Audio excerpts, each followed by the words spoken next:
From the 2022 Physics of Remote Sensing course, I'm going to be going over cloud cover and its role in warming and cooling the atmosphere. The Earth has an energy balance that is critical to sustaining life. Unlike a personal budget, the Earth's energy balance desires net zero state. An energy surplus leads to warming, and an energy deficit leads to cooling. Clouds will cool the atmosphere by reflecting solar radiation back into space, preventing it from being absorbed by the atmosphere, land, or the ocean. Clouds can also provide a warming effect in the atmosphere by reflecting outgoing long-wave radiation back at the Earth. This is also called the blanketing effect of the Earth. In the graphic here, you can see how the warming and cooling effect, reflecting light back into space and reflecting the long-wave radiation back at the Earth, is visualized. Terrestrial cloud sensors primarily consist of ceilometers, imagers, and radar.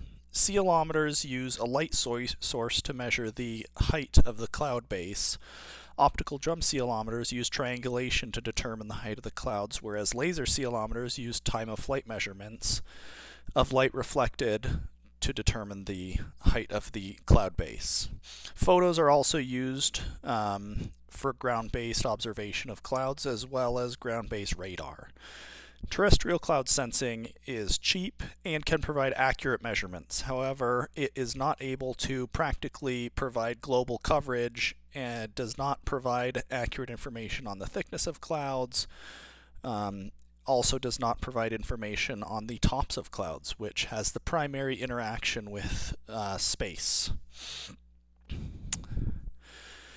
CloudSat was developed by NASA JPL and the Canadian Space Agency to observe clouds from space.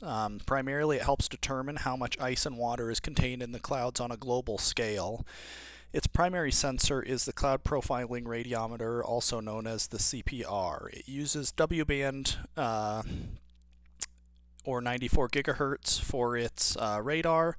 It is a nadir-looking sensor, and the design was chosen in order to correlate it to long heritage of ground and airborne sensors. CloudSat is also part of the A-Train, which consists of 8 satellites. They fly in a track that allow each satellite to collect temporally correlated data on the same geographical location.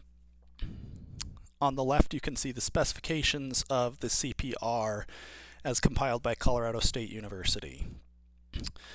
CloudSat measurements. As mentioned in the slide before, CloudSat uses its primary 94 gigahertz CPR to look at backscatter intensity as a function of distance from the radar. These measurements can generate cloud profiles, which can also help determine the type of cloud that is being observed. The distance from the satellite and the backscatter power can help determine properties such as cloud liquid and ice water content, the effective radius, heating rate profiles, the W-band brightness temperature, and other cloud properties. CloudSat alone provides valuable data for climate study. However, when combined with the rest of the data from A-Train, the usefulness of this data is increased. In the graphic below, you can see the radar reflectivity from CloudSat as one example of the data provided by CloudSat. The x-axis is distance and the y-axis is height. MISR is another space-based satellite that observes clouds. It is called the Multi-Angle Imaging Spectroradiometer. It provides information on global cloud impacts to the climate, as well as additional land surface and atmospheric particles.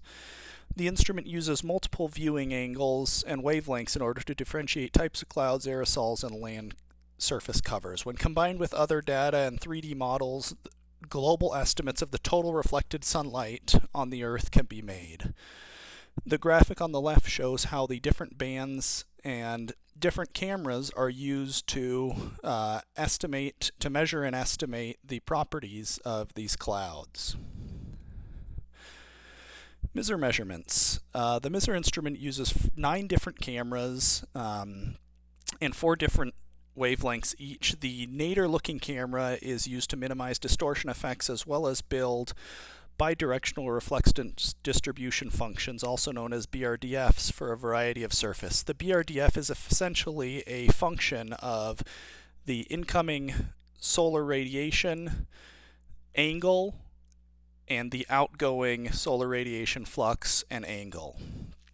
The 26-degree cameras are used to determine height using the parallax effect, similar to how our eyes can detect distance. The 45.6-degree cameras are used to measure aerosol properties in the atmosphere due to the large amount of atmosphere that they look through. The 60-degree camera is used to estimate the hemispherical albedo, as studies have shown it is optimal to reducing the error caused by measurement angles. The 70-degree is used to maximize the sensitivity of off-nadir effects due to the high amount of atmosphere that it looks through and the high incidence angles to the surfaces. As seen in the figure on slide 7, the combination of separate wavelengths on each camera of the MISR instrument are used for measuring a variety of cloud properties that improve our understanding of the atmosphere and how it interacts with space and the Earth. The Calypso instrument, like CloudSat, is part of the A-Train group of satellites for Earth weather observation. Calypso stands for the Cloud Aerosol LiDAR and Infrared Pathfinder Satellite Observation. It was developed by NASA and the French agency CNET and has 4 main observation objectives: cloud climate feedback, atmospheric and surface fluxes, direct aerosol forcing and uncertainty, and finally, indirect aerosol forcing and uncertainty. Calliope is the main instrument on the satellite, and the figure on the left is a 3D model of the Calypso satellite showing its different components as well as the main instrument. Calliope stands for Cloud Aerosol LiDAR with orthogonal polarization. It uses 2 wavelength polarization sensitive LiDAR. The first wavelength is the 1064 nanometer primary ND-YAG wavelength, and it measures backscatter intensity reflected off of the clouds and ground surface.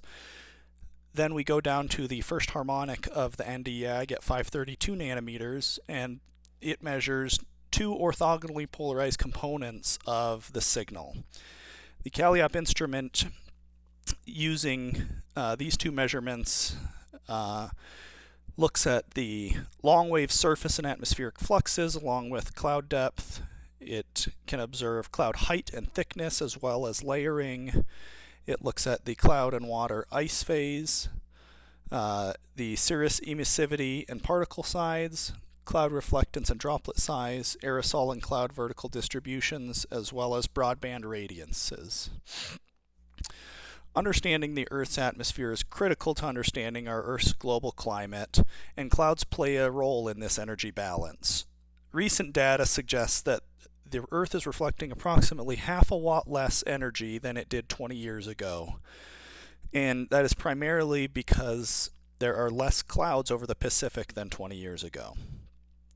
Terrestrial measurement techniques have very limited ability to looking at the climate and how clouds impact that at a global scale. This is where space-based cloud sensors have proven to provide significant benefits that are impossible or impractical for ground-based sensors to accomplish. This includes global coverage, including remote and over-ocean areas, observation at regular cadence, and observation from outside of the climate system itself. The data collected from these space-based cloud sensing satellites is not able to be replaced by terrestrial sensors. By continuing to utilize and improve our understanding of the atmosphere using space-based cloud sensors, we can better understand how to prevent damage to our global climate. Here are the references for the presentation, and that is all. Thank you.